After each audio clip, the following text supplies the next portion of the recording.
Samozrejme, my ako prevádzkovateľ portálu budeme mať veľký záujem na tom, aby návštevnosť bola čo najväčšia.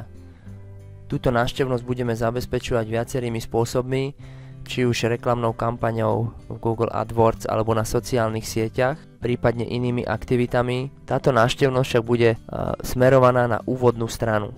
To znamená na túto homepage, kde sú zobrazené kolekcie, topované výrobky a obchody. Ak sa chcete presadiť a chcete vyťažiť z tejto návštevnosti, máme potom pre vás pripravené veľmi zaujímavé funkcie na podporu predaja. Nájdete ich v sekcii správa obchodov a vľavo dole kliknite na marketingové nástroje. Môžete propagovať buď samotný výrobok, alebo môžete propagovať obchod. Pri propagácii výrobku máte možnosť vytvoriť kolekciu, ktorá sa potom zobrazí na úvodnej strane. Je to týchto 8 výrobkov v sekcii redakcia odporúča. Ako vytvoriť kolekciu nájdete v nápovede. Ako vytvoriť kolekciu nájdete vo videonávode pod týmto textom. Topovanie výrobku, zasa kliknete. Tu je vlastne popis, čo táto funkcia obsahuje.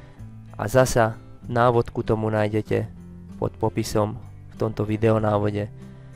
Topované výrobky sa zobrazujú na úvodnej strane, v sekcii dávame do pozornosti, v jeden moment sa zobrazuje vždy 13 výrobkov, ktoré stále rotujú. Samozrejme, počet produktov, ktoré rotujú behom 24 hodín je obmedzený. To znamená, ak si dáte topovať výrobok, máte zaručené, že ten výrobok bude počas dňa rovnomerne zobrazovaný. Ďalšia možnosť propagácie na úvodnej strane je propagovať obchod. Kliknete si. Zasa je tu návod, ako viete váš obchod propagovať. Po schválení sa váš obchodík zobrazí na úvodnej strane v sekcii odporúčané obchody. Takže odporúčam túto možnosť a je to veľmi lacný spôsob, ako dosiahnuť maximum z tej návštevnosti, ktorá je privedená z našej strany na tú úvodnú stranu. A je dobre si uvedomiť, že tých tisícov ľudí, ktorí prídu na tú úvodnú stranu a uvidia vlastne na tej úvodnej strane ten váš výrobok, toto všetko zvyšuje vaše šance na predaj oproti konkurencii.